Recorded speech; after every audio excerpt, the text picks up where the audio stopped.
Hello dear students, welcome to Magnet Brains. मैं संचिता जैन आप सभी की सोशल साइंस एजुकेटर आज के सेशन में लेके आई हूँ क्लास 9 की सामाजिक विज्ञान में अर्थशास्त्र यानी कि इकोनॉमिक्स का चैप्टर नंबर 2 संसाधन के रूप में लोग। और आज हम जानने वाले हैं इस चैप्टर के एनसीईआरटी सॉल्यूशंस। इस चैप्टर को मैंने आपको कई सारे पार्ट्स में पढ़ा दिया है। हर एक टॉपिक के छोटे छोटे वीडियो अवेलेबल हैं, प्लेलिस्ट में जाइए और बाकी के टॉपिक्स को भी पढ़ लीजिए। तो शुरू करते हैं आज के एनसीईआरटी सॉल्यूशंस को।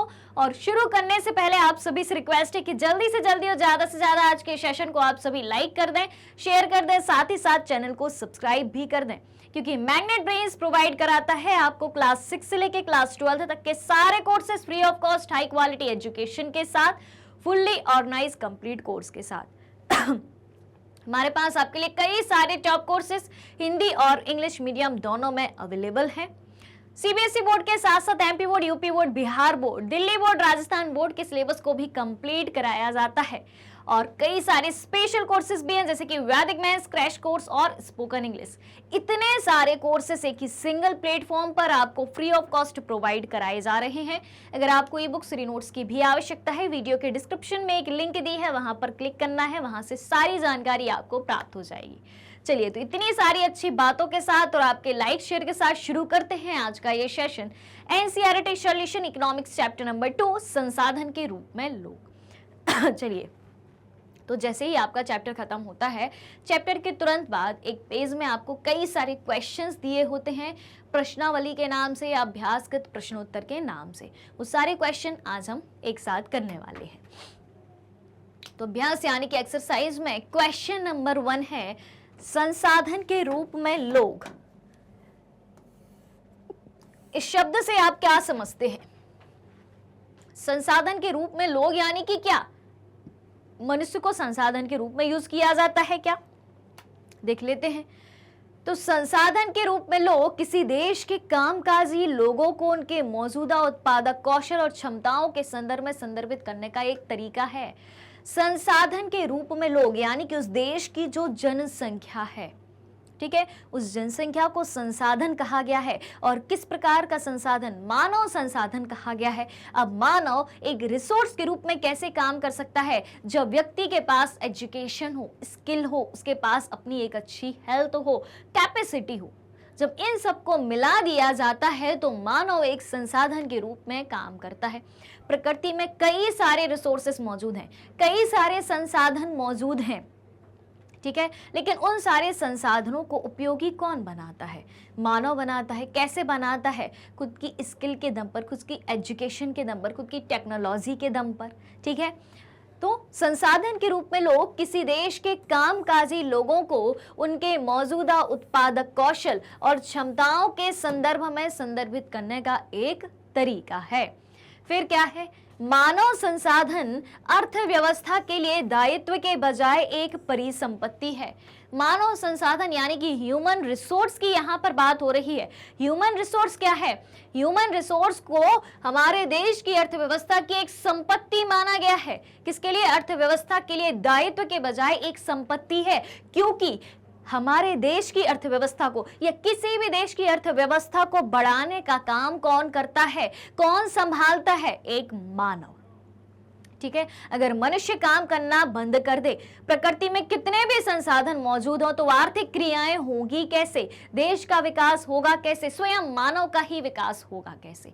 तो मानव संसाधन अर्थव्यवस्था के लिए दायित्व की बजाय यानी कि मानव अर्थव्यवस्था की एक जिम्मेदारी नहीं है, अर्थव्यवस्था की एक संपत्ति है, ठीक है। फिर क्या है? जब शिक्षा, प्रशिक्षण और चिकित्सा देखभाल के रूप में निवेश किया जाता है तो जनसंख्या मानव पूंजी बन जाती है।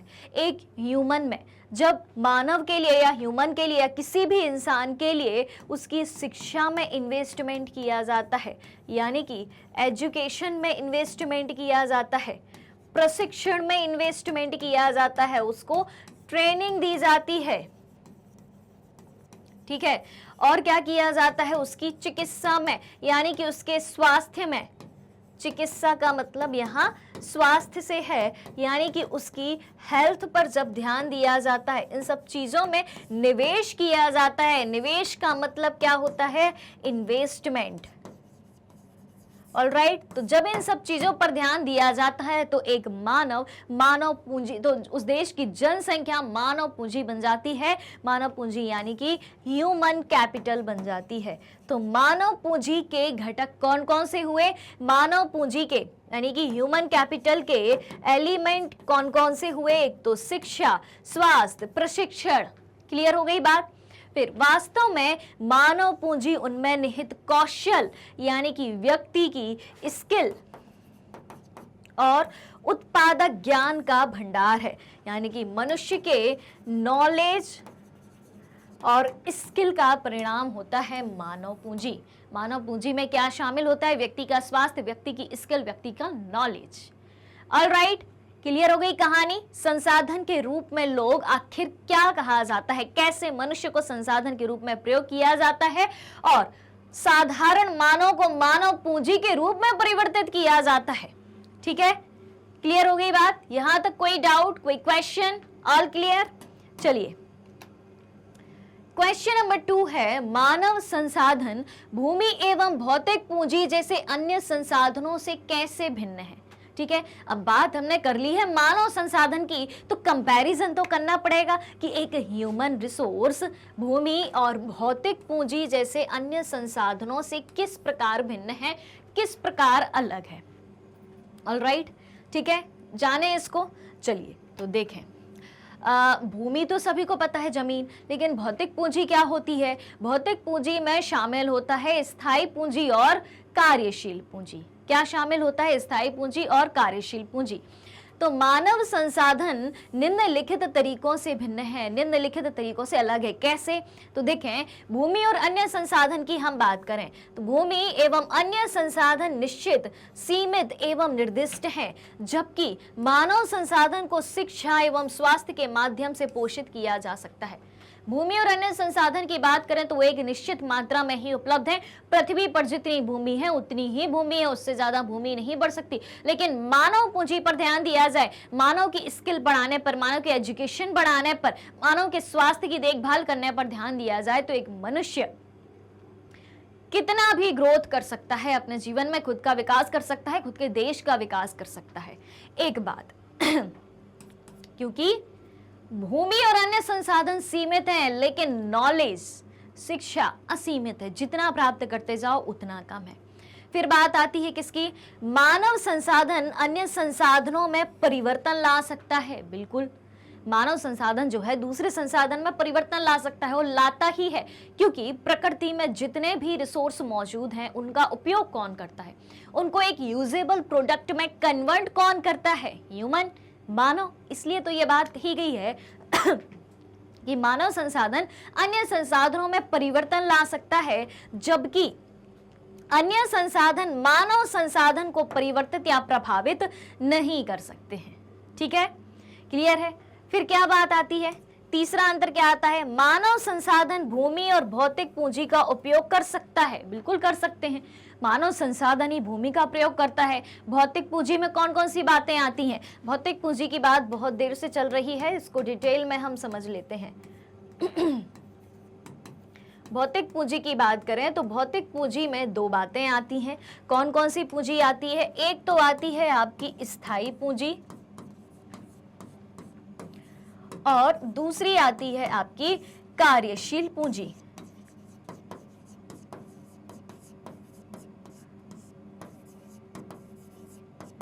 कार्यशील पूंजी। अभी स्थायी पूंजी और कार्यशील पूंजी क्या होती है?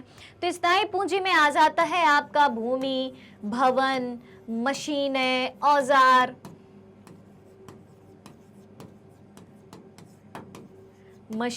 औजार। और कार्यशील पूंजी जो कार्य में यानी एक बार खत्म होने के पश्चात उसको फिर से हमें लगाना पड़ता है।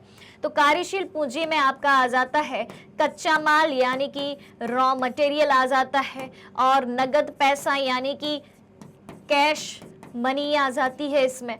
ठीक है, तो यहाँ पर बात क्या कही गई है कि मानव संसाधन भूमि और भौतिक पूंजी का उपयोग कर सकता है। बिल्कुल कर सकता है। मानव देखो भूमि का उपयोग करता ही है, भौतिक पूंजी में भूमि, भवन, मशीनें, औजार का प्रयोग करता है, कार्यशील पूंजी में कच्चा माल, नगद पैसा का प्रयोग करता है, इन सब का यूज करके एक यूजेबल प्रोडक्ट बनाता है। ठीक है, यानी कि इन सब रिसोर्सेस को, इन सब संसाधनों को यूज करके एक यूजेबल प्रोडक्ट बनाता है, इन संसाधनों को कन्वर्ट करके। ठीक है, तो मानव संसाधन भूमि और भौतिक पूंजी का उपयोग कर रहा है, लेकिन भूमि और भौतिक पूंजी अपने आप उपयोगी नहीं हो सकती, यानी कि बिना मनुष्य के हाथ लगाए भूमि और भौतिक पूंजी का उपयोग संभव नहीं है। अपने आप इनका उपयोग पॉसिबल नहीं हो पाता है। ठीक है, मनुष्य जब इसमें अपनी मेहनत, स्किल, एजुकेशन, नॉलेज सब कुछ लगाएगा, तब ये चीजें यूजेबल बन सकती हैं। इन सब चीजों का प्रयोग मानव करता है। ऑलराइट, तो मानव संसाधन भूमि एवं भौतिक पूंजी जैसे अन्य संसाधनों से किस प्रकार भिन्न है कि भूमि तो निश्चित है, अन्य संसाधन तो निश्चित है, लेकिन मनुष्य का ज्ञान असीमित है। मानव संसाधन भूमि और भौतिक पूंजी का उपयोग कर सकता है, लेकिन भूमि और भौतिक पूंजी अपने आप उपयोगी नहीं बन सकती हैं। मानव संसाधन इन सब चीजों को उपयोग करके बाकी चीजों को यूजेबल बना सकता है। ऑलराइट, चलिए अब क्या है, क्वेश्चन नंबर 3 है। क्या कहता है क्वेश्चन नंबर 3? मानव पूंजी निर्माण में शिक्षा की क्या भूमिका है? बताइए, मानव पूंजी निर्माण में शिक्षा की क्या भूमिका है? कैसे मनुष्य शिक्षा ग्रहण करके खुद को एक पूंजी के रूप में कन्वर्ट करता है, ये बात पूछी गई है। देखा जाए तो देखें, ह्यूमन कैपिटल की बात हो रही है। ह्यूमन कैपिटल के निर्माण में, ह्यूमन कैपिटल के बनने में एजुकेशन का क्या रोल है, शिक्षा का क्या रोल है? तो देखें, शिक्षित लोग, एजुकेटेड पीपल निजी फर्म में नौकरी पाते हैं। ठीक है, निजी फर्म यानी कि प्राइवेट कंपनी में सर्विस पाते हैं, बिल्कुल पाते हैं। जबकि अशिक्षित लोग अपने माता पिता के समान ही काम करते रहते हैं, यानी कि उनकी जनरेशन में जो काम चलता आ रहा है, उनके वंश में, उनके घर में, ठीक है, जो पुश्तैनी काम चलता आ रहा होता है वो वही करते हैं। फिर बाद में तो खैर अपनी अपनी चॉइस है कि किसको क्या करना है, वो एक अलग बात है। लेकिन शिक्षित और अशिक्षित के बीच में एक डिफरेंस बताया गया है। ठीक है, क्योंकि हमसे क्या पूछा है कि मानव पूंजी निर्माण में शिक्षा का क्या रोल है, एजुकेशन का क्या रोल है। ठीक, तो वे अपने माता पिता की तरह ही मामूली आय अर्जित करते हैं जो परिवार का भरण पोषण करने के लिए पर्याप्त है। ठीक है, अशिक्षित व्यक्ति क्या करते हैं, जो उनका पुश्तैनी बिजनेस चलता आ रहा होता है, वो उसी तरह मामूली आय अर्जित प्राप्त करते हैं जिससे परिवार का भरण पोषण हो सकता है। अगर वो शिक्षित होते तो शिक्षा के दम पर कुछ एक्स्ट्रा काम भी कर सकते थे। ऑलराइट, फिर कई वर्षों की शिक्षा श्रम की गुणवत्ता में वृद्धि करती है। श्रम की गुणवत्ता यानी कि मेहनत करने की गुणवत्ता, काम करने की क्वालिटी में बढ़ोतरी करती है। अगर आप एजुकेटेड हैं, आपको पता है कि काम कैसे करना है, ठीक है, और कैसे काम किया जा सकता है, आप उस काम को और अच्छे से ज्यादा सीख सकते हो। ठीक, फिर जब श्रम की गुणवत्ता बढ़ जाती है, काम करने की क्वालिटी बढ़ जाती है, तो उनकी कुल उत्पादकता बढ़ जाती है, यानी कि प्रोडक्टिविटी भी बढ़ जाती है। क्वालिटी वाला काम होगा यानी कि उत्पादकता बढ़ेगी, प्रोडक्टिविटी बढ़ेगी। ऑलराइट, फिर क्या है, कुल उत्पादकता अर्थव्यवस्था की वृद्धि में योगदान देती है, यानी कि जब क्वालिटी के साथ साथ प्रोडक्टिविटी भी बढ़ रही है, यानी कि क्वालिटी और प्रोडक्टिविटी जब एक साथ बढ़ रही है तो क्या होगा, हमारे देश की इकोनॉमी में वृद्धि होगी कि नहीं होगी, तो अर्थव्यवस्था में वृद्धि भी होती है। तो मानव पूंजी निर्माण में शिक्षा की क्या भूमिका है, ये बात हमें बताई गई है। ठीक है, तो शिक्षा के द्वारा लोग काम प्राप्त करते हैं बाहर जाके। अब ऐसा नहीं है कि सिर्फ निजी फर्म में ही प्राप्त करते हो, ये हमने सिर्फ एक एग्जाम्पल के तौर पर आपको बताया है। शिक्षा के दम पर प्राइवेट और गवर्नमेंट दोनों सेक्टर में लोग काम कर सकते हैं, वो अपनी चॉइस है, और वो एजुकेशन पर भी डिपेंड करता है कि आपने किस तरीके की पढ़ाई करी है। एक बात, ठीक है, फिर उसके बाद जब आपने शिक्षा ग्रहण करी है तो आपके काम करने की क्वालिटी बहुत अच्छी होगी, क्वालिटी बहुत अच्छी होगी यानी कि गुणवत्ता बहुत अच्छी होगी, तो प्रोडक्टिविटी होगी, उत्पादकता बढ़ेगी, प्रोडक्टिविटी बढ़ेगी, प्रोडक्टिविटी बढ़ी, क्वालिटी बढ़ी, यानी कि देश की अर्थव्यवस्था बढ़ी। तो मानव पूंजी निर्माण में शिक्षा की भूमिका समझ में आ गई। शिक्षा के द्वारा मानव पूंजी का निर्माण हुआ, मानव पूंजी के द्वारा देश की अर्थव्यवस्था में बढ़ोतरी हुई। Alright, clear? चलिए, फिर आगे की बात क्या है, यह बदले में व्यक्ति को वेतन या उसकी पसंद के किसी अन्य रूप में भुगतान करता है। जब आप कहीं काम करोगे, क्वालिटी के साथ काम करोगे, प्रोडक्टिविटी को बढ़ाओगे, तो आपको पैसा तो मिलेगा, एक सैलरी तो मिलेगी, ठीक है। तो आपको सैलरी भी मिल सकती है या आपकी पसंद के किसी अन्य रूप में आपको कोई पेमेंट मिल सकती है, यानी कि कुछ ना कुछ तो आपको बदले में मिलेगा उस काम के करने की। सीधी बात यह है। फिर क्या है यह एक ज्ञात तथ्य है कि शिक्षा और स्वास्थ्य पर किए गए निवेश से भविष्य में उच्च आय और समाज में अधिक योगदान के रूप में उच्च लाभ प्राप्त किया जा सकता है। क्योंकि मानव पूंजी के दो इंपॉर्टेंट घटक कौन से होते हैं? मानव पूंजी के दो इंपॉर्टेंट घटक कौन से होते हैं? शिक्षा और स्वास्थ्य। और जब शिक्षा और स्वास्थ्य यानी कि एजुकेशन और हेल्थ दोनों में इन्वेस्टमेंट किया जाता है, चाहे वो शिक्षा हो चाहे वो स्वास्थ्य हो, दोनों में इन्वेस्टमेंट किया जाता है, तो भविष्य में उच्च आय और समाज में अधिक योगदान के रूप में उच्च लाभ प्राप्त किया जा सकता है। ठीक है, क्लियर हो रही है बात? यानी कि मानव पूंजी हर तरीके से विकास में सहायक है। Alright, clear? चलिए अब एक क्वेश्चन नंबर 4, मानव पूंजी निर्माण में स्वास्थ्य की क्या भूमिका है? पहले हमसे पूछा था शिक्षा की भूमिका, क्वेश्चन नंबर 3 में शिक्षा की भूमिका पूछी थी, अब पूछी जा रही है मानव पूंजी निर्माण में स्वास्थ्य की यानी कि हेल्थ की क्या भूमिका है या हेल्थ का क्या रोल है। चलिए, तो क्या रोल है? मानव पूंजी निर्माण में स्वास्थ्य की भूमिका इस प्रकार है, देख लेते हैं किस प्रकार है। तो देखें, स्वस्थ लोगों की उत्पादकता अधिक होती है। जो अगर व्यक्ति हेल्दी है, स्वस्थ है, ज्यादा प्रोडक्टिव काम कर पाएगा, ज्यादा अच्छे से काम कर पाएगा।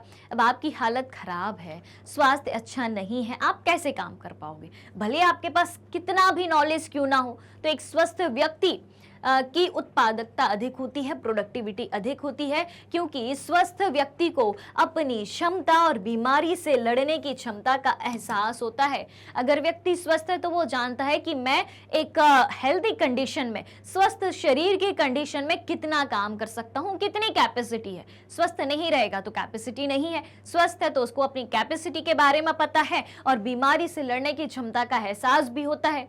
ठीक, दूसरी ओर अस्वस्थ व्यक्ति की हम बात करें, जो अनहेल्दी है, ठीक है, संगठन के लिए बोझ बन जाता है, क्योंकि वो हेल्दी नहीं है, काम नहीं कर पा रहा है। फिर अगर व्यक्ति स्वस्थ है तो उसके जीवन की गुणवत्ता में सुधार होता है, लाइफ की क्वालिटी बढ़ती है। एक स्वस्थ व्यक्ति अपना कार्य उचित एवं कुशलता पूर्वक करने में सक्षम होता है। व्यक्ति हेल्दी है, काम को अच्छे से करेगा, अपनी पूरी स्किल के साथ करेगा। फिर एक स्वस्थ व्यक्ति एक अस्वस्थ व्यक्ति की तुलना में समाज में अधिक योगदान देता है, बिल्कुल सही बात है। फिर अच्छा स्वस्थ व्यक्ति को अधिक कमाने और अपने काम में अधिक नियमित रहने में सक्षम बनाता है। अच्छा स्वास्थ्य क्या करता है, एक अच्छी हेल्थ क्या करती है?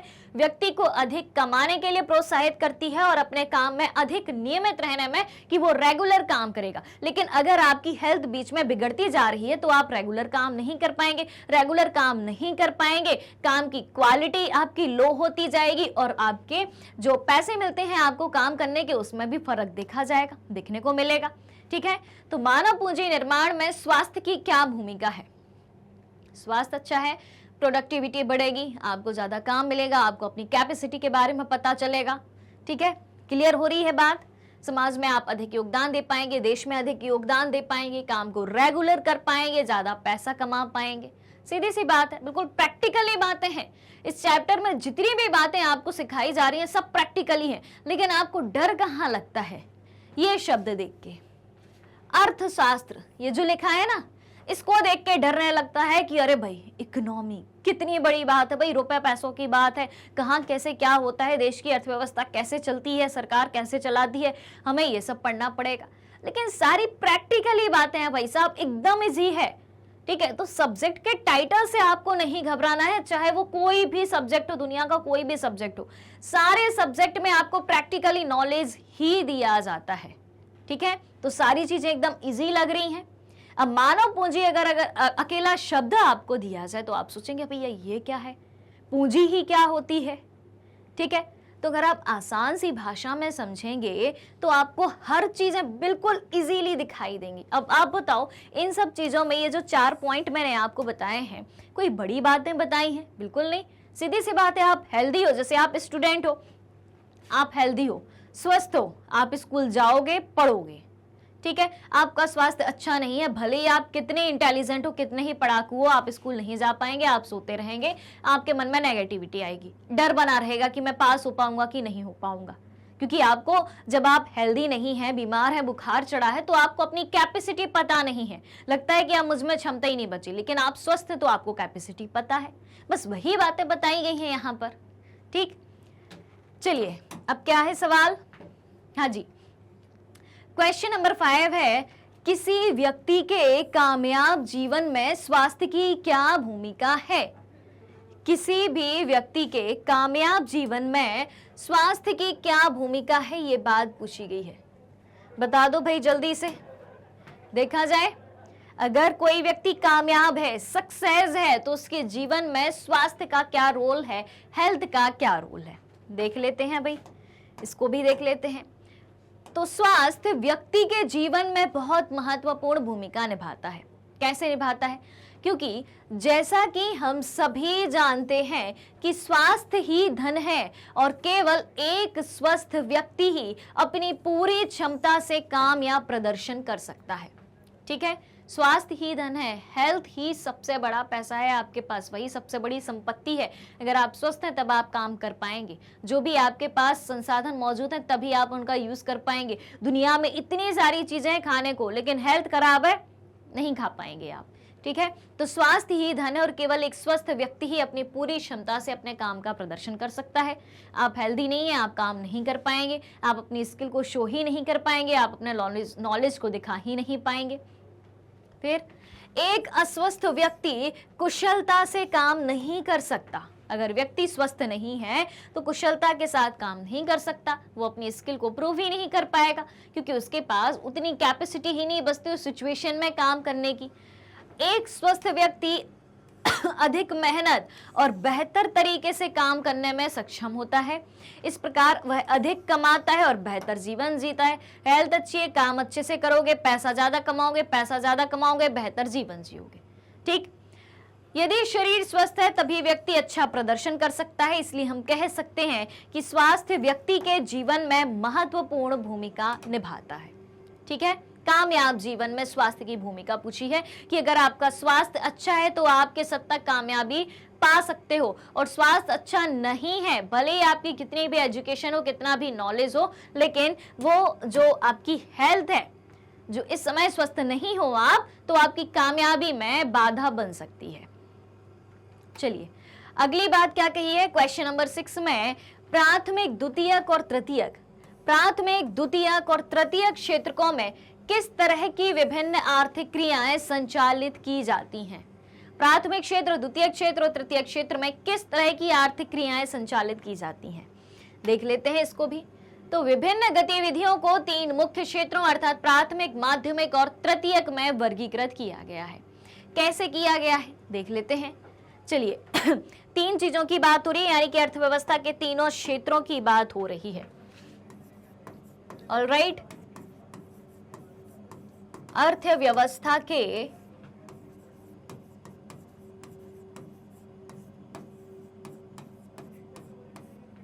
3 क्षेत्र, ठीक है। तो अर्थव्यवस्था के 3 मुख्य क्षेत्र कौन कौन से हैं, जान लेते हैं इसको। प्राथमिक, माध्यमिक और तृतीयक। माध्यमिक यानी कि बीच का, यानी कि दूसरा, ठीक है। तो तीनों क्षेत्रों को लिख लेते हैं।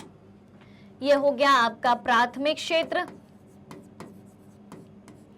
ये हो गया आपका द्वितीयक क्षेत्र, और ये हो गया आपका तृतीयक क्षेत्र। ऑलराइट, अब क्या है, इन तीनों क्षेत्रों में किस प्रकार की आर्थिक क्रियाएं होती हैं, यानी कि इन तीनों क्षेत्रों से संबंधित कौन कौन से काम होते हैं, वो बात पूछी गई है। तो देखें, प्राथमिक क्षेत्र में क्या क्या आता है। प्राथमिक क्षेत्र में आती है कृषि, वानिकी, ठीक है, पशुपालन, कृषि, वानिकी, पशुपालन, ठीक है। मत्स्य पालन, मुर्गी पालन, काफी सारी चीजें यहीं पर लिखी हैं। कृषि आ गई, वानिकी, पशुपालन, मछली पकड़ना, मुर्गी पालन और खनन क्रियाएं शामिल हैं। उसके बाद द्वितीय क्षेत्र में क्या आता है? उत्खनन एवं विनिर्माण यानी कि उद्योग शामिल होते हैं। ठीक है, यानी कि द्वितीय क्षेत्र औद्योगिक क्षेत्र से संबंधित होता है। अब उद्योग कई प्रकार के हो सकते हैं। फिर उसके बाद क्या है? तीसरे क्षेत्र में भी काफी सारी चीजें आती हैं जिसको हम जानते हैं सेवा क्षेत्र के माध्यम से। सेवा क्षेत्र में क्या क्या आ सकता है? तृतीय क्षेत्र में व्यापार, परिवहन, संचार, बैंकिंग, शिक्षा, स्वास्थ्य, पर्यटन सेवाएं, बीमा आदि शामिल होते हैं। क्या क्या शामिल होता है? व्यापार, परिवहन, संचार, बैंकिंग, शिक्षा, स्वास्थ्य, पर्यटन सेवाएं, बीमा आदि शामिल होते हैं। अब इन तीनों क्षेत्रों की कनेक्टिविटी क्या होती है? तीनों क्षेत्र एक दूसरे से कैसे जुड़े होते हैं? ये तो हमने जान लिया, अर्थव्यवस्था के 3 क्षेत्र हैं, तीनों बटे हुए हैं, हर एक क्षेत्र में अलग अलग काम होता है, लेकिन अलग अलग काम होते हुए भी ये तीनों क्षेत्र एक दूसरे से कैसे रिलेटेड हैं, कोरिलेटेड हैं? देखा जाए, देखो भाई, प्राथमिक क्षेत्र की बात करें, प्राथमिक क्षेत्र में क्या हो रहा है भाई? कृषि हो रहा है, कृषि कार्य हो रहा है, वानिकी हो रहा है, पशुपालन हो रहा है, मुर्गी पालन, मछली पालन, ये सब हो रहा है। यानी कि जमीन और जल से जुड़ी जो क्रियाएं हैं वो प्राथमिक क्षेत्र में होती हैं। ठीक है, अब द्वितीय क्षेत्र में क्या है? औद्योगिक क्षेत्र है। अब इन उद्योगों में क्या होगा? कोई प्रोडक्ट बनेगा। कारखानों में क्या बनता है? कोई प्रोडक्ट बनता है। अब प्रोडक्ट बनेगा, किस चीज से बनेगा? किसी रॉ मटेरियल से बनेगा, किसी कच्चे माल से बनेगा। तो वो कच्चा माल कहां से मिलेगा? इसे वो मिलेगा कृषि क्षेत्र से ही मिलेगा। ठीक है, कनेक्टिविटी बैठ गई यहां पर। ठीक है, कैसे? अब कौन सा रॉ मटेरियल? बात करते हैं गन्ने की। ठीक है, गन्ना क्या है? गन्ने की खेती होती है। गन्ने से क्या बनती है? शक्कर। शक्कर कहाँ बनती है? उद्योग में बनती है। उद्योग को कच्चा माल कहाँ से मिला? कृषि से। ठीक, अब तृतीय क्षेत्र की उसमें क्या भूमिका है? बिल्कुल है, तृतीय क्षेत्र के एग्जाम्पल में हमने सुना है ट्रांसपोर्टेशन है, परिवहन है। ठीक है, अब गन्ने को खेतों से किसी उद्योग तक ले जाना है शक्कर बनाने के लिए। कैसे ले जाएंगे? कैसे ले जाएंगे भाई? कोई एक वाहन चाहिए, तो एक ट्रक में भरे गन्ने, तो ये ट्रक किसका साधन हो गया? यातायात का, परिवहन का, ट्रांसपोर्ट का। तृतीय क्षेत्र की भूमिका आ गई कि नहीं आ गई? क्लियर हो गई बात? शक्कर बनके तैयार हो चुकी है, बाजार में सप्लाई होनी है, कैसे होगी? परिवहन के माध्यम से, ट्रांसपोर्टेशन के माध्यम से, कम्युनिकेशन के माध्यम से। कम्युनिकेशन कैसे? जिसको जितनी शक्कर की आवश्यकता होगी वो उस इंडस्ट्री में क्या करेगा? कोई जैसे बड़ा व्यापारी होगा, पहले वहां पहुंचेगी मार्केट में, फिर बड़े व्यापारी के पास आके वो रिटेल में बिकेगी। तो कम्युनिकेशन और एडवर्टाइजमेंट के दम पर ही होगा। तो ये क्या है? ये हो गया संचार। तो तीनों क्षेत्र एक दूसरे से जुड़े हुए हैं, अलग अलग हैं, काम अलग अलग होते हैं तीनों क्षेत्रों में। तीनों क्षेत्रों में अलग अलग आर्थिक क्रियाएं होती हैं, लेकिन सब एक दूसरे से जुड़े हुए हैं और एक दूसरे पर निर्भर हैं। क्लियर है बात?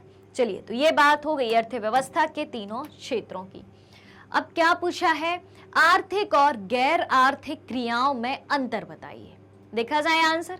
चलिए, तो जानते हैं आर्थिक गतिविधि और गैर आर्थिक गतिविधि क्या होती है। तो सबसे पहले देखें आर्थिक गतिविधि के बारे में। देखें, आर्थिक गतिविधि वस्तुओं या सेवाओं के उत्पादन, आपूर्ति, खरीद या बिक्री से संबंधित है। शब्द से ही स्पष्ट हो रहा है आर्थिक गतिविधि यानी कि पैसे कमाने की बात हो रही है, अर्थव्यवस्था से संबंधित है।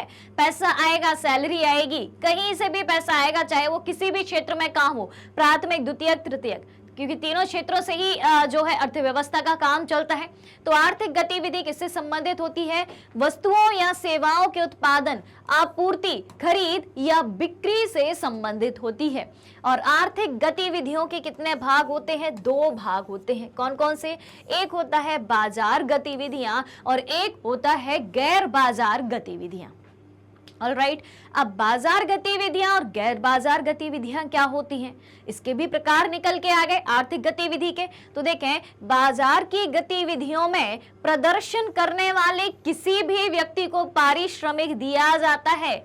यानी कि जो व्यक्ति काम करेगा, अपने काम का प्रदर्शन करेगा, अपना काम करके दिखाएगा, तो उसने जो मेहनत करी है, काम करी है, उसका उसे पैसा दिया जाएगा। पारिश्रमिक दिया जाना यानी कि उसका मेहनताना दिया जाना, काम के बदले में उससे कुछ दिया जाना। तो वो क्या कही जाएगी? बाजार क्रिया कही जाएगी। फिर क्या है? गैर बाजार क्रिया या गैर बाजार गतिविधियां ये क्या होती हैं? तो देखें, स्व उपभोग के लिए उत्पादन है। गैर बाजार गतिविधियों में क्या होता है? स्व उपभोग के लिए उत्पादन, खुद के यूज के लिए प्रोडक्शन होता है। ठीक है, यानी कि जब व्यक्ति उतना काम करे, उतना प्रोडक्शन करे जो उसके खुद के लिए उपयोगी हो, उससे पैसे की कमाई नहीं होगी। ठीक है, तो स्व उपभोग के लिए उत्पादन करता है। और सबसे अधिक बार बताई जाने वाली 3 गतिविधियां, जैसे कि सफाई, खाना पकाना, बच्चों की देखभाल, ये व्यक्ति किसके लिए कर रहा है? स्वयं के लिए। गैर बाजार है, यानी कि अगर वो बाजार से इन कामों की सेवा लेता है तो उसे पैसे लगेंगे, लेकिन वो काम वो स्वयं के लिए घर में कर रहा है, किसी का सहारा नहीं ले रहा, और उस काम को करने के बदले उसे पैसे नहीं मिल रहे, इसलिए इसे गैर बाजार गतिविधि कहा जाएगा। अब इसको गैर आर्थिक में नहीं ले सकते आप।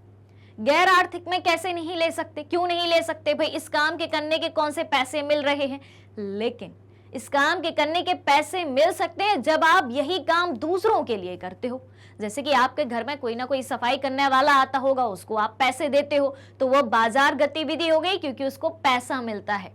लेकिन वही काम हम घर में कर रहे हैं, बाजार के किसी व्यक्ति से नहीं करवा रहे, ठीक है, तो पैसा नहीं लगेगा, तो गैर बाजार गतिविधि हो जाएगी। खाना पकाना, आप स्वयं के लिए खाना पका रहे हो, तो क्या आप खुद को सैलरी दोगे? नहीं दोगे। या आपके घर में आपकी मम्मी या कोई भी बड़ा आपके लिए खाना पका रहा है, तो क्या वो खाना पकाने के बदले सैलरी लेते हैं? नहीं। लेकिन जब आप बाहर से खाना मंगाओगे या बाहर से किसी व्यक्ति को खाना बनाने के लिए बुलाओगे, तो उसको पेमेंट देनी पड़ेगी। ठीक है, तो जब वहां पेमेंट दोगे तो वो बाजार गतिविधि हो जाएगी। बच्चों की देखभाल करना, माता पिता अपने बच्चों की देखभाल करते हैं, तो क्या वो बच्चों से पैसे लेते हैं उसके बदले? नहीं लेते ना। यानी कि घर में ही बच्चों की देखभाल करी जा रही है, किसी दूसरे व्यक्ति को, आया या मेड को नहीं बुलाया जा रहा है कि आप हमारे बच्चों की देखभाल करो। अगर बाहर से किसी व्यक्ति को बच्चों की देखभाल करने के लिए बुलाया जाएगा, तब उसे कहा जाएगा कि ये बाजार गतिविधि है, क्योंकि उसको पैसा देना पड़ेगा। ठीक है, क्लियर हो गई बात? तो गैर बाजार गतिविधियां एक बिजनेस के रूप में नहीं होती, खुद के काम के लिए होती हैं, खुद के यूज के लिए होती हैं। चलिए, अब क्या है गैर आर्थिक गतिविधियां? आर्थिक तो देख ली, अब गैर आर्थिक गतिविधियां क्या होती हैं? गैर आर्थिक गतिविधियां वे गतिविधियां जो पैसा कमाने के लिए नहीं, बल्कि कुछ संतुष्टि प्राप्त करने के लिए की जाती हैं। क्या कहा गया है? वे गतिविधियां जो पैसा कमाने के लिए नहीं की जाती, बल्कि कुछ संतुष्टि प्राप्त करने के लिए की जाती हैं, उसे हम गैर आर्थिक गतिविधियां कहते हैं। हम ऐसा काम जो खुद को अच्छा लगे, खुद के मन को अच्छा लगे, खुद को सेटिस्फैक्शन मिले, भले उससे हमें पैसा ना मिले, तो वो क्या कहलाया जाएगा? गैर आर्थिक गतिविधियां कहलाया जाएगा। और ये गतिविधियां राष्ट्रीय आय में मूल्य को जोड़ती हैं, वैल्यू को जोड़ती हैं, इथिक्स को जोड़ती हैं। ठीक है, और ये गतिविधियां सामाजिक दायित्व के निर्वहन के लिए या शारीरिक फिटनेस के लिए या मनोरंजन के लिए की जाती हैं। कोई जिम जाता है, एक्सरसाइज करता है, किस लिए? खुद को अच्छा लगता है, खुद की बॉडी को, खुद के मन को अच्छा लगता है, बॉडी फिट रहती है। ठीक है, अपने मनोरंजन के लिए कई काम करते हैं। आप मनोरंजन के लिए कोई काम कर रहे हो तो आपको उसका पैसा मिलेगा नहीं, बस खुद को अच्छा लगता है। ठीक है, फिर इनमें क्या क्या शामिल हो सकता है? पूजा स्थलों पर जाने वाले लोग, व्यक्ति पूजा करने जाता है, तो जब पूजा करने जाता है तो क्या उसको ये तय है कि पूजा करने जाएगा यानी कि पैसे मिलेंगे? नहीं। पूजा जा रहे हैं, खुद की पूजा करने के लिए जा रहे हैं, मंदिर जा रहे हैं, खुद के मन की शांति के लिए जा रहे हैं। बाढ़ और भूकंप के पीड़ितों को राहत प्रदान करना। आप यदि किसी पीड़ित व्यक्ति की सहायता करते हैं, एक ऐसे व्यक्ति की सहायता करते हैं जो बाढ़ या भूकंप से पीड़ित है, आपदा से ग्रसित व्यक्तियों की सहायता करते हैं, तो क्या आप उसके पैसे ले रहे हैं? नहीं, आपको अच्छा लग रहा है हेल्प करना। ठीक है, खेल गतिविधियों में शामिल होना, आप स्पोर्ट्स में शामिल हो रहे हो, खेल रहे हो, खुद को अच्छा लग रहा है इसलिए। बागवानी करना, ठीक है, यानी कि खुद के लिए एक छोटा सा अपन गार्डन बना के रखा है, खुद के काम के लिए बना के रखा है, अच्छा लगता है गार्डनिंग करना इसलिए। रेडियो सुनना, टेलीविजन देखना, मोबाइल चलाना, क्योंकि टेलीविजन और रेडियो तो अब कोई देखता ही नहीं है, मोबाइल ही चलाते रहते हैं, सभी गैर आर्थिक गतिविधियों के उदाहरण हैं।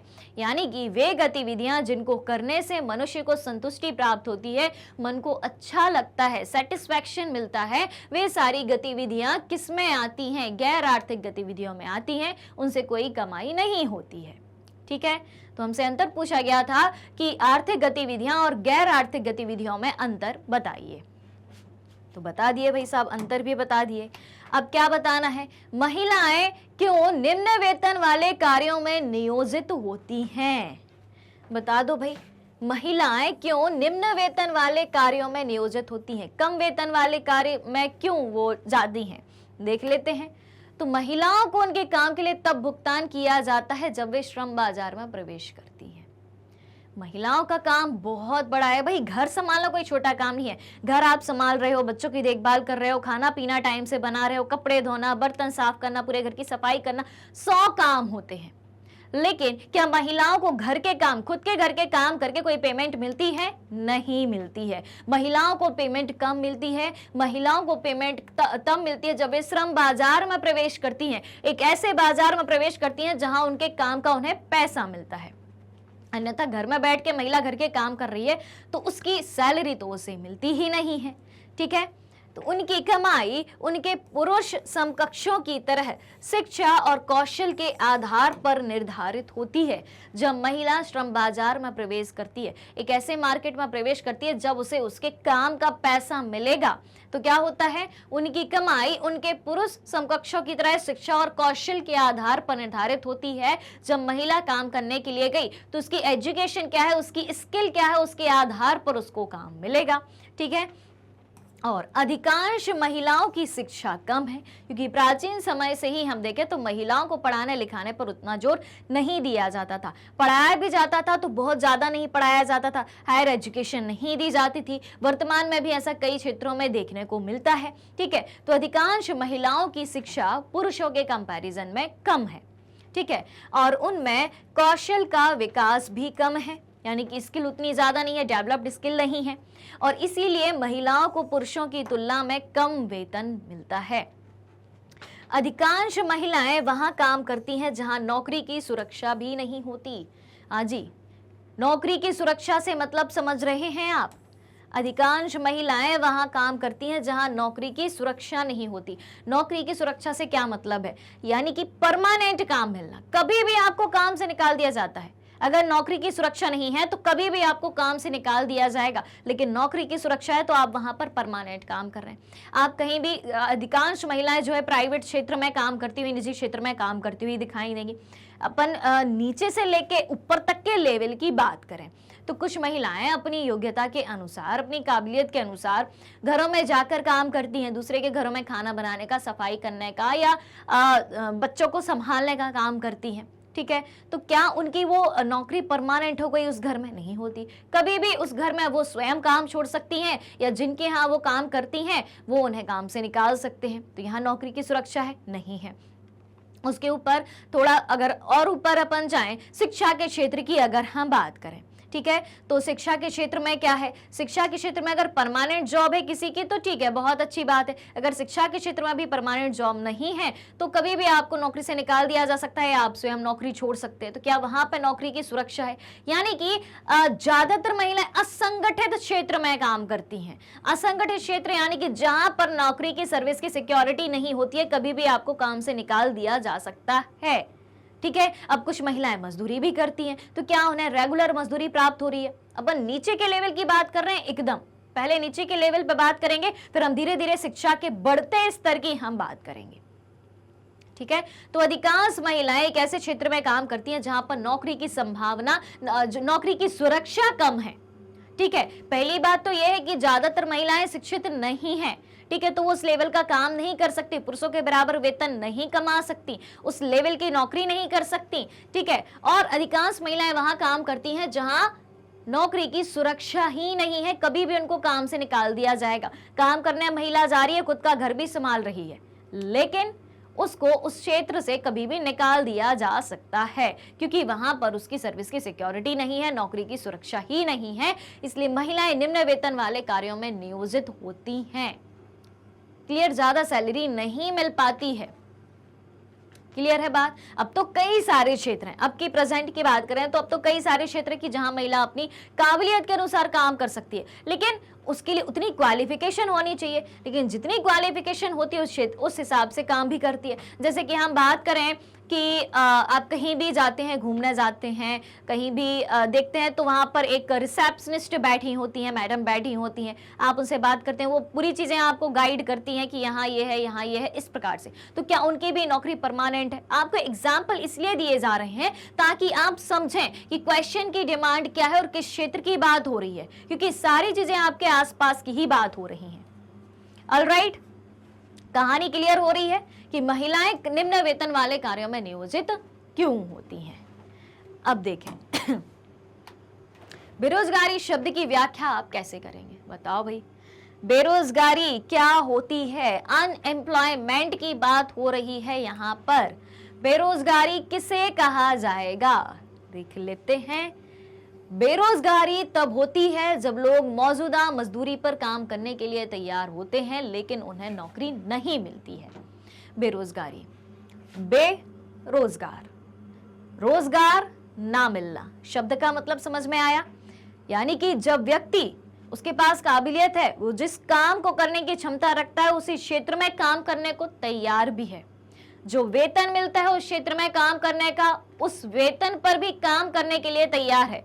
एक निश्चित वेतन, ठीक है, एक निश्चित सैलरी पर काम करने के लिए तैयार है, लेकिन उन्हें काम ही नहीं मिल रहा, उन्हें नौकरी ही नहीं मिलती है, तो उसे हम क्या कहेंगे? उसे हम कहेंगे बेरोजगारी। कि जब लोग मौजूदा मजदूरी पर काम करने के लिए तैयार होते हैं लेकिन उन्हें काम नहीं मिलता है, तो उसे कहा जाता है बेरोजगारी। अब बेरोजगारी की आगे की बात करें, समझ लेते हैं इसको भी। तो बेरोजगारी को भी प्रकारों में बांटा गया है। कैसे? ग्रामीण बेरोजगारी और शहरी बेरोजगारी। एक होती है आपकी ग्रामीण बेरोजगारी,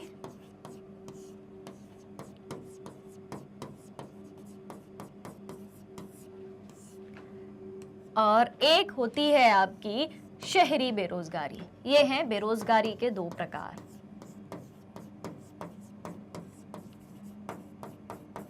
ठीक है, अब ग्रामीण बेरोजगारी और शहरी बेरोजगारी क्या है, इसको भी समझ लेते हैं। तो ग्रामीण बेरोजगारी गांव के क्षेत्र में होगी ये बेरोजगारी, शहरी बेरोजगारी शहरी क्षेत्र में होगी। ठीक है, इनके भी कुछ प्रकार हैं क्या? बिल्कुल हैं, इनके भी प्रकार हैं, इनके भी टाइप हैं। कौन कौन से हैं? ग्रामीण बेरोजगारी की बात करें तो यहाँ पर हमें दो प्रकार दिखाई देते हैं। पहला तो दिखाई देता है मौसमी बेरोजगारी, और फिर हमें दिखाई देता है कौन सा प्रकार? प्रच्छन्न बेरोजगारी, प्रच्छन्न या छिपी हुई बेरोजगारी।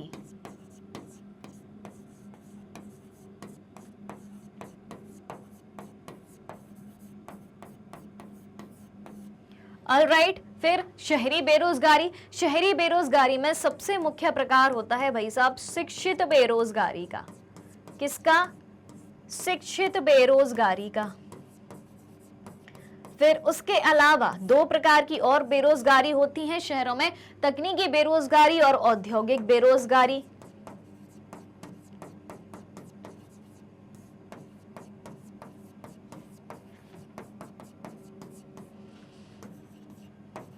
तकनीकी बेरोजगारी,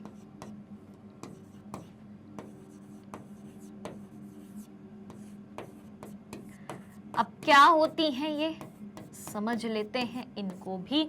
ठीक है, अब ग्रामीण क्षेत्र की बेरोजगारी में दो प्रकार बताए हैं, मौसमी बेरोजगारी और प्रच्छन्न या छिपी बेरोजगारी। ये क्या हो सकते हैं, सवाल ये उठता है। तो ग्रामीण क्षेत्रों में अर्थव्यवस्था का सबसे मुख्य साधन क्या होता है भाई साहब? कृषि होता है कि नहीं होता है? और कृषि क्षेत्र में ही ये दोनों प्रकार की बेरोजगारी पाई जाती है, चाहे वो मौसमी बेरोजगारी हो, चाहे वो प्रच्छन्न या छिपी हुई बेरोजगारी हो। अब कृषि क्षेत्र में मौसमी बेरोजगारी क्या होगी? तो कृषि मौसम के अनुसार होती है। फसल को बो दिया, अब फसल को तैयार होने में टाइम लगेगा, फिर उसके बाद फसल काटी जाएगी। जुलाई में फसल बोई गई, अक्टूबर में काटी गई, तो अगस्त सितंबर के महीने में किसान क्या करेगा? कुछ नहीं, काम नहीं है उसके पास। तो ये क्या हुई? मौसमी बेरोजगारी की एक समय काम मिलता है, एक समय काम नहीं मिलता है। दूसरी बात है प्रच्छन्न बेरोजगारी या छिपी हुई बेरोजगारी की। तो प्रच्छन्न या छिपी हुई बेरोजगारी क्या है? वो भी कृषि क्षेत्र में ही होती है। ठीक है, जैसे कि मान लो एक खेत में काम करने के लिए 4 व्यक्तियों को लिया गया, 4 व्यक्तियों की ही आवश्यकता, इसलिए 4 व्यक्तियों को लिया गया। मान लो खेत का एरिया 4 एकड़ का है, 4 व्यक्ति मिलकर उसमें काम कर सकते हैं, फसल की पैदावार हो सकती है, उससे ज्यादा जरूरत है ही नहीं काम करने वाले लोगों की। लेकिन काम करने के लिए 8 व्यक्ति खड़े हैं, 4 की जगह 8 खड़े, 4 और खड़े हैं, तो भाई काम तो दे दिया। लेकिन क्या उन 8 व्यक्तियों के काम करने से प्रोडक्टिविटी बढ़ जाएगी, उत्पादकता बढ़ जाएगी, फसल में उत्पादन बढ़ जाएगा? बिल्कुल नहीं बढ़ेगा, क्योंकि काम उतना ही है भाई साहब। आप 4 नहीं, 8 नहीं, 12 नहीं, 15 लोग लगा लो काम करने में, तो अब देखने में क्या लग रहा है भाई साहब? 8 लोगों को रोजगार मिला है। तो देखने में तो लग रहा है कि 8 लोगों को रोजगार मिला है, लेकिन उतने लोगों की जरूरत नहीं है। तो इसे क्या कहा जाएगा? छिपी हुई बेरोजगारी कहा जाएगा, क्योंकि लोगों के काम में बढ़ने से प्रोडक्टिविटी वहां नहीं बढ़ रही है, उत्पादकता नहीं बढ़ रही है। ये हो गए आपके ग्रामीण बेरोजगारी के प्रकार। बात करते हैं अब शहरी बेरोजगारी के प्रकारों की। शिक्षित बेरोजगारी क्या होती है? यानी कि व्यक्ति को शिक्षित होते हुए भी काम ना मिल पाना, उसकी शिक्षा के अनुसार, ये होती है शिक्षित बेरोजगारी। औद्योगिक बेरोजगारी, उद्योगों में लोगों को काम ना मिल पाना। शहरों में उद्योग धंधे होते हैं लेकिन काम नहीं मिल रहा है, तो उसे क्या कहेंगे? औद्योगिक बेरोजगारी। तकनीकी बेरोजगारी, नई नई टेक्नोलॉजी दुनिया में आती जा रही है, लेकिन लोगों को एक तरफ ये हो सकता है कि तकनीक का नॉलेज ना हो, इसलिए वो बेरोजगार है। दूसरी तरफ ये भी हो सकता है कि तकनीक का नॉलेज तो है, लेकिन उस तकनीक के कारण ही काम नहीं मिल पा रहा। क्यों नहीं मिल पा रहा? क्योंकि तकनीक के आने से, तकनीक आई, टेक्नोलॉजी आई, मशीन का निर्माण हुआ। मशीन का निर्माण हुआ तो भाई पहले जब मशीन नहीं थी, पहले उस काम को 10 व्यक्ति मिलके करते थे, मान लो 10 व्यक्ति मिलके करते थे। लेकिन जब से मशीन आई है तो मशीन 10 व्यक्तियों का रोजगार खा गई, क्योंकि टेक्नोलॉजी बाजार में आ गई। क्लियर हो गई बात? तो ये हो गया तकनीकी बेरोजगारी। ऑलराइट, बेरोजगारी समझ में आ गया। बेरोजगारी और बेरोजगारी के प्रकार, ग्रामीण और शहरी, ग्रामीण में 2, शहरी में 3। आ जाइए आगे। लो भाई, प्रच्छन्न और मौसमी बेरोजगारी में अंतर पूछा गया। अभी तो अपन ने डेफिनेशन पढ़ी थी कि ग्रामीण बेरोजगारी के 2 प्रकार होते हैं, प्रच्छन्न बेरोजगारी, मौसमी बेरोजगारी। ये दोनों क्या होती हैं? अब इनमें क्या अंतर है वो जान लेते हैं, देख लेते हैं भैया। बात करते हैं सबसे पहले प्रच्छन्न बेरोजगारी की। क्या होता है प्रच्छन्न बेरोजगारी में? ये तो हम जान चुके हैं कि छिपी हुई बेरोजगारी है, आवश्यकता से अधिक लोगों का रोजगार में लगा होना। जितने लोगों की आवश्यकता नहीं है पर उतने लोग काम में लगे हुए हैं। तो प्रच्छन्न बेरोजगारी के मामले में लोग रोजगार में लगे हुए दिखते हैं, लेकिन वास्तव में वे रोजगार में नहीं होते हैं। देखने में तो ऐसा लग रहा है कि हाँ भाई लोग रोजगार में लगे हैं, ठीक है, लेकिन वास्तव में वे रोजगार नहीं होते हैं, वास्तव में उनको रोजगार प्राप्त नहीं होता है। ठीक है, अब देखो एक एक बात को ध्यान से सुनना है, डिटेल में समझना, प्रच्छन्न बेरोजगारी बहुत अच्छे से समझ में आएगी। ठीक है, तो ये क्या है? सबसे पहली बात तो इसे हम छिपी हुई बेरोजगारी के नाम से भी जानते हैं, छिपी हुई बेरोजगारी के नाम से भी जानते हैं। ऑलराइट, तो कभी कभी कृषि परिवारों में 8 लोग एक खेत पर काम कर रहे होते हैं। ठीक है, एग्जाम्पल दिया गया है, कृषि परिवार, खेती का क्षेत्र है, ठीक है, कृषि कार्य की ही बात होगी, कृषि परिवार की ही बात होगी। तो 8 लोग एक खेत पर काम कर रहे हैं, जबकि उस काम को करने के लिए केवल 4 लोगों की आवश्यकता है, 8 की आवश्यकता ही नहीं है। इस प्रकार 4 व्यक्ति अधिशेष हैं, यानी कि एक्स्ट्रा हैं। ठीक है, अधिशेष का मतलब क्या होता है? 4 व्यक्ति एक्स्ट्रा हैं काम करने के लिए, उनकी जरूरत नहीं है काम करने की, और खेत पर उनकी आवश्यकता है ही नहीं। वे उत्पादन बढ़ाने में भी मदद नहीं करते हैं। ऐसा नहीं कि 4 की जगह 8 व्यक्ति काम कर रहे हैं तो उत्पादकता बढ़ जाएगी, प्रोडक्टिविटी बढ़ जाएगी, उत्पादकता भी नहीं बढ़ रही है। तो यदि इन 4 अतिरिक्त व्यक्तियों को खेत से हटा दिया जाए तो खेत से उत्पादन कम नहीं होगा।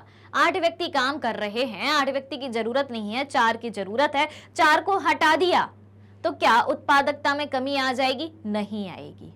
ठीक है, अब देखने में क्या लग रहा है? भाई साहब 8 लोग काम कर रहे हैं, काम में 8 लगे हैं, आप कहते हो बेरोजगारी है, पैसा तो मिल रहा है भाई साहब इनको, ठीक है, पैसा तो मिल रहा है, लेकिन जो पैसा 4 लोगों में बंटना था वो 8 में बटेगा। पैसा निर्धारित है भाई साहब, ठीक है, 200 रुपए निर्धारित थे, ठीक है, 4 लोग काम करते तो कितने बांट देते? 50 50 50 50 बांट देते कि नहीं बांट देते? बिल्कुल बांट देते। अब यही 200 रुपए 8 लोगों में बंटने हैं तो कितने मिलेंगे? एक को 25 25 मिलेंगे, क्योंकि वो 8 लोगों में बंटने हैं। बताओ भाई, 8 लोगों में बटेंगे तो कितने मिलेंगे? एक को 25 रुपए ही मिलेंगे। तो क्या मतलब है भाई? प्रोडक्टिविटी उतनी है नहीं, उत्पादकता उतनी है नहीं, और लोगों को पैसे भी कम मिलेंगे। क्लियर हो गई बात?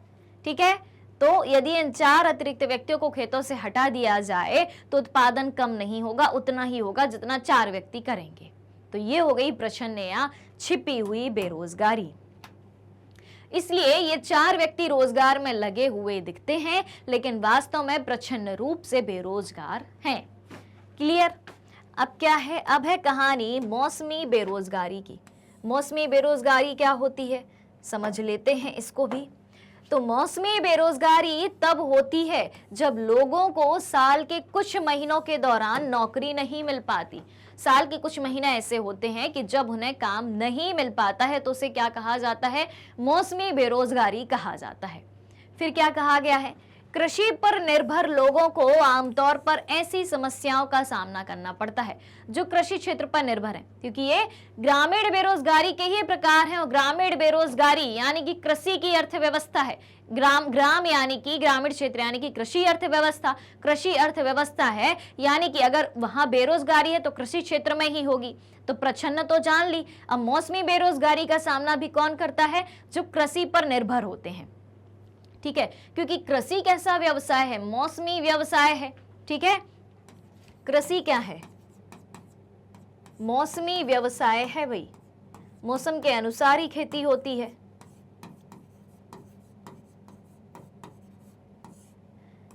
क्लियर? तो कुछ व्यस्त मौसम होते हैं जब बुआई, कटाई, निराई और मड़ाई का काम किया जाता है। ये सब खेती में किए जाने वाले काम हैं। ठीक है, उसी की टर्मिनोलॉजी है। तो कुछ व्यस्त मौसम होते हैं जब बुआई, कटाई, निदाई और मड़ाई का काम किया जाता है, और जब पौधे बड़े हो रहे होते हैं तो ज्यादा काम नहीं करना पड़ता।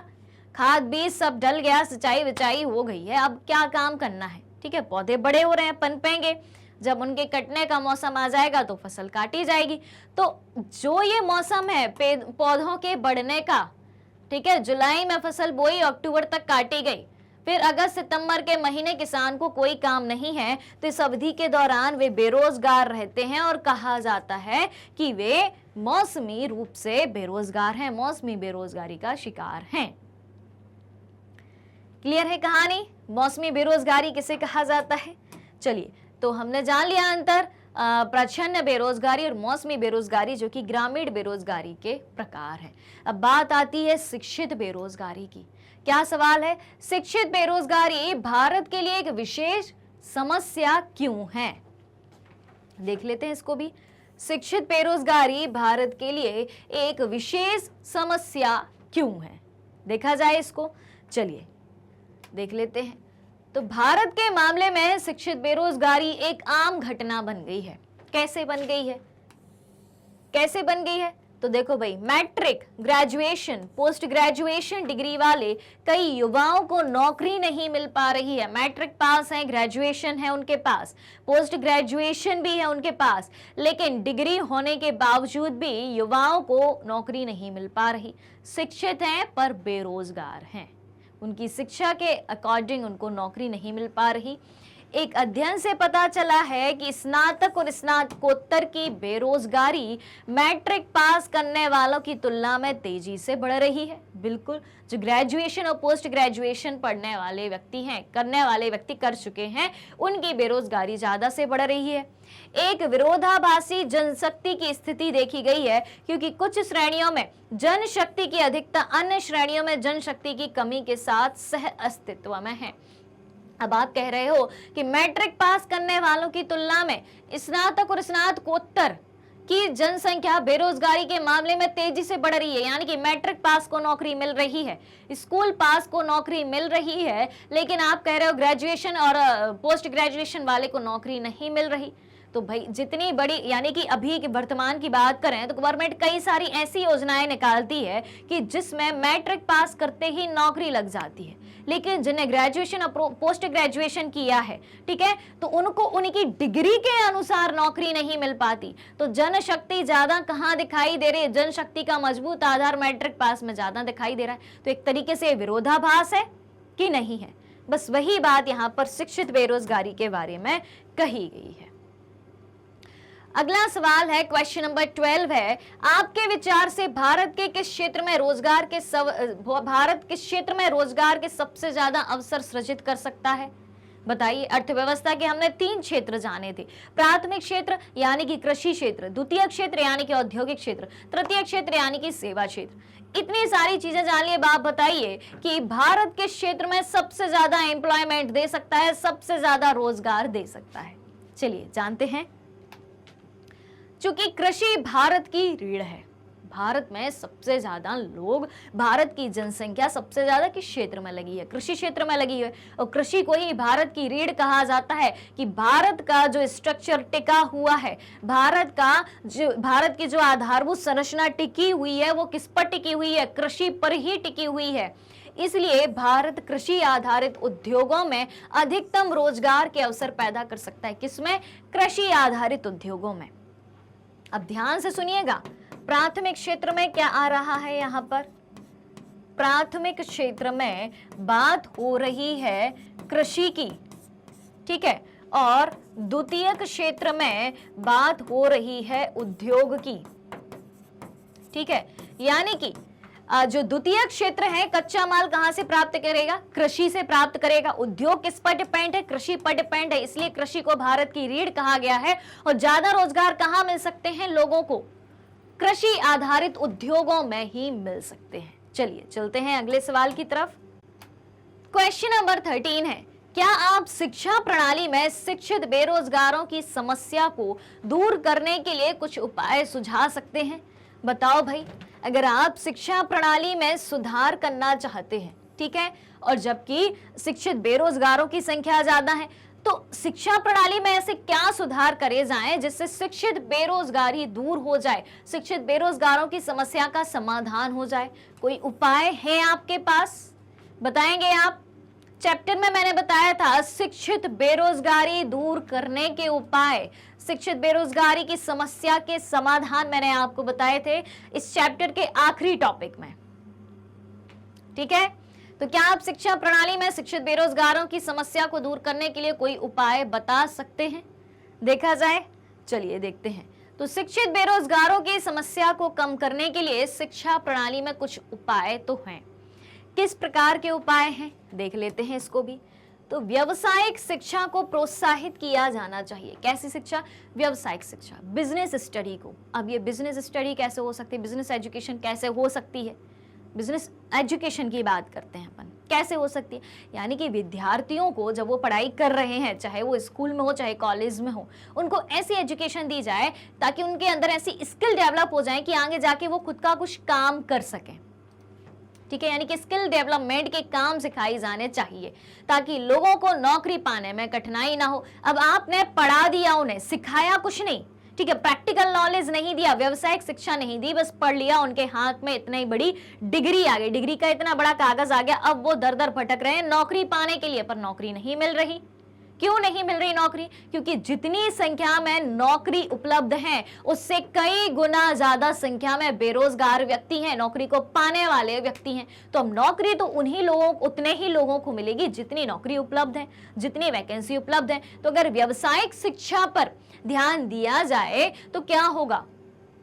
लोगों को नौकरी पाने में कठिनाई नहीं होगी। अब व्यावसायिक शिक्षा दी जाएगी तो उन्हें काम के लिए बेहतर प्रशिक्षण मिलेगा, ट्रेनिंग मिलेगी कि हमें काम को कैसे करना है।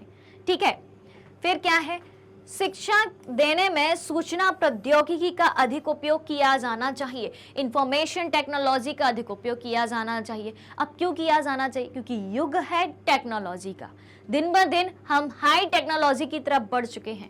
हम बढ़ चुके हैं आर्टिफिशियल इंटेलिजेंस और रोबोटिक्स की तरफ, कि जहां रोबोट ने मनुष्यों का काम छीन लिया है। आर्टिफिशियल इंटेलिजेंस के जरिए आप चुटकियों में काम कर सकते हो, क्रिएटिव काम कर सकते हो। भाई कविताएं लिख के आ जाती हैं एआई के थ्रू। आपने टॉपिक डाला, इस पर कविता लिख के बताइए, चैट जीपीटी की तरफ से फट से वहां पर कविता लिख के आ जाती है। आप कहते हो निबंध लिख के बताइए, चैट जीपीटी की तरफ से निबंध लिख के आ जाता है। या कोई भी एआई प्लेटफॉर्म हो, not particular for chat GPT, कोई भी आर्टिफिशियल इंटेलिजेंस का प्लेटफॉर्म हो, चाहे को पायलट हो, चाहे कोई भी हो, कई सारे प्लेटफॉर्म अवेलेबल हैं। तो क्या हो रहा है? मनुष्य की जो खुद की सोचने की क्षमता है, मनुष्य की जो कला है, आर्ट है, वो दबती जा रही है। क्योंकि लोगों को पता है हमें तो अब चीजें ऐसे ही मिल जाएंगी। और जबकि उस एआई को डेवलप किसने किया है? आर्टिफिशियल इंटेलिजेंस को या रोबोटिक्स को डेवलप किसने किया है?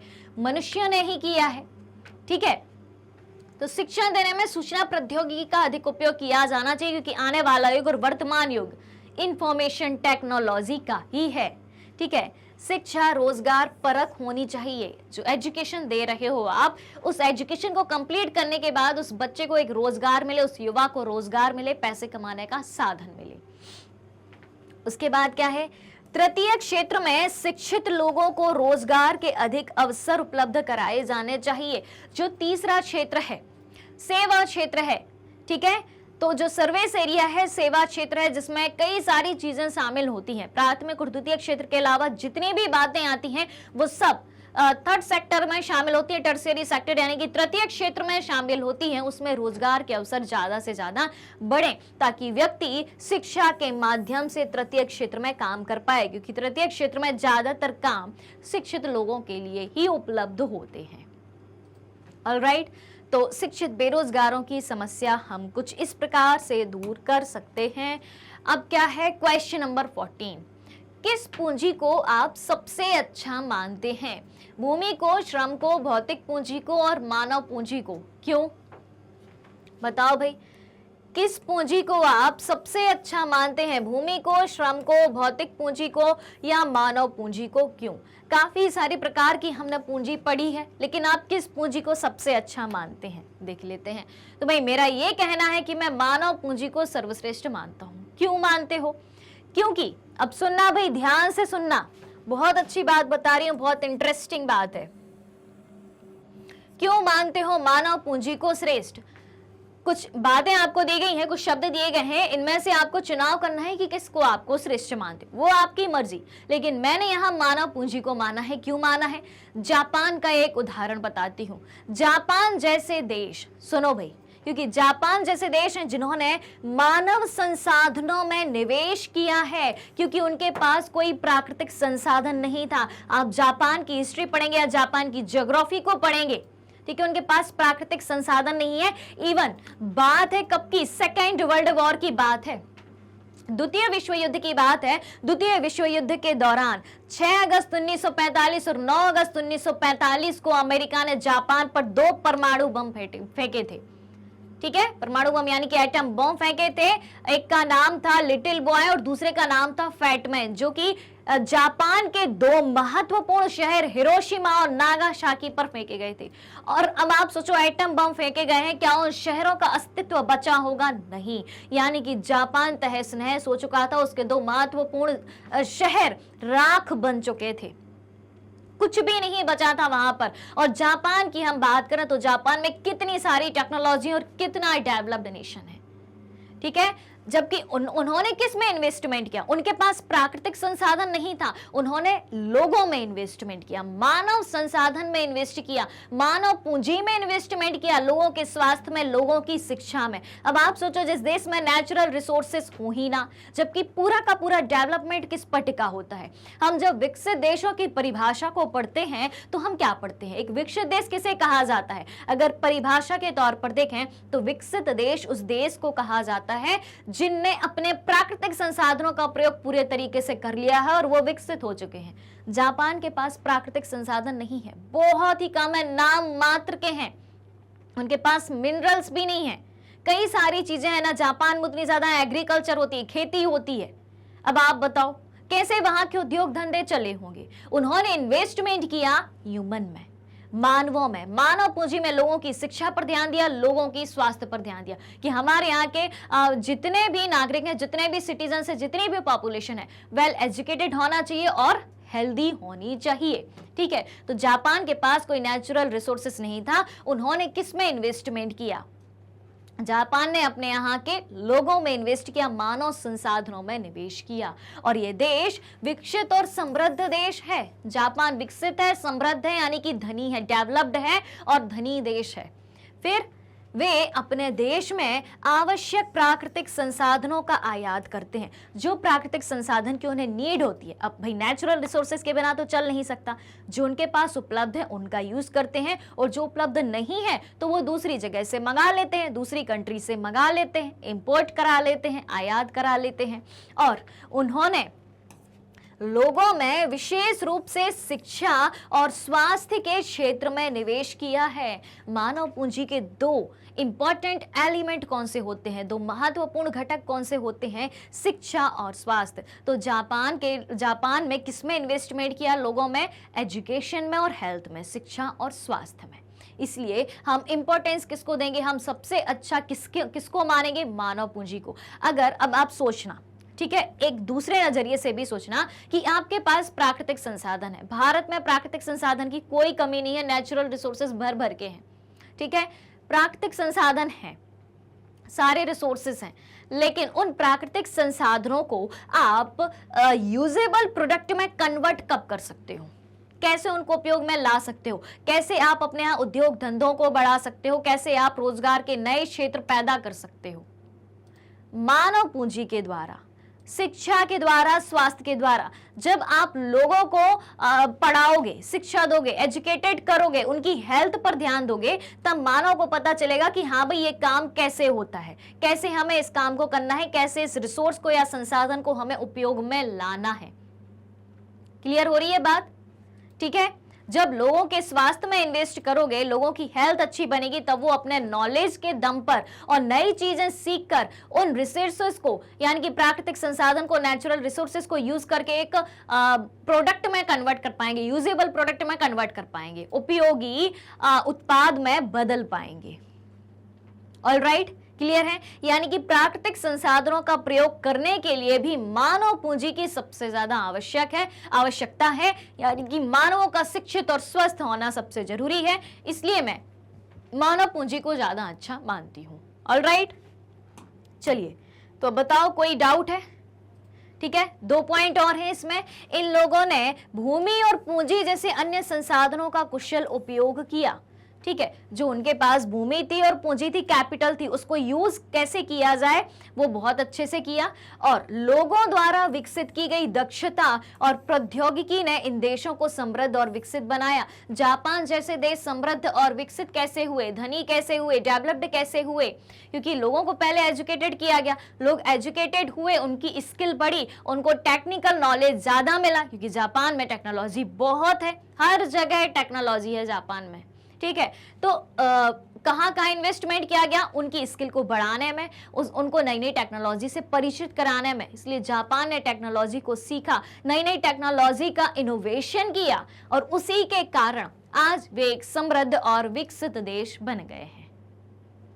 चलिए तो ये कहानी होती है मानव पूंजी के बारे में, मानव पूंजी किस तरीके से बहुत ज्यादा इंपॉर्टेंट है। और इसी के साथ आज का एनसीईआरटी सॉल्यूशंस का सेशन यहीं पर खत्म होता है। उम्मीद है सारी बातें आपको बहुत अच्छे से समझ में आ गई होंगी। अगर कहीं भी कोई भी डाउट हो, एक शब्द की भी समस्या हो, कोई भी क्वेश्चन हो, फौरन कमेंट बॉक्स में लिख के मुझे भेज देना है। आपका आंसर कमेंट में रिप्लाई में दिया जाएगा। ऑलराइट, चलिए तो चलते हैं, मिलते हैं जल्दी अगले सेशन में। अगला सेशन होगा मल्टीपल चॉइस क्वेश्चन का। इसी चैप्टर के 30 मल्टीपल चॉइस क्वेश्चन आपको कराए जाएंगे। तो अगर आप हमारे डेली के लाइव सेशन और रिकॉर्डेड सेशन से जुड़ना चाहते हैं, सारी चीजें उपलब्ध है मैग्नेट ब्रेन्स के यूट्यूब चैनल, वेबसाइट और एप्लीकेशन पर। मैग्नेट ब्रेन्स इंडिया का number 1 100% free online education platform है। इसके अलावा अगर आप ई बुक्स री नोट्स भी चाहते हैं, उसकी लिंक भी वीडियो के डिस्क्रिप्शन बॉक्स में दी है, वहां से आप अवेल कर सकते हैं। हमारे पास आपके लिए कई सारे टॉप कोर्सेस हिंदी और इंग्लिश दोनों मीडियम में अवेलेबल हैं। सीबीएसई बोर्ड के साथ साथ Delhi board, Bihar board, UP board, MP board, Rajasthan board के सिलेबस को भी कवर कराया जाता है।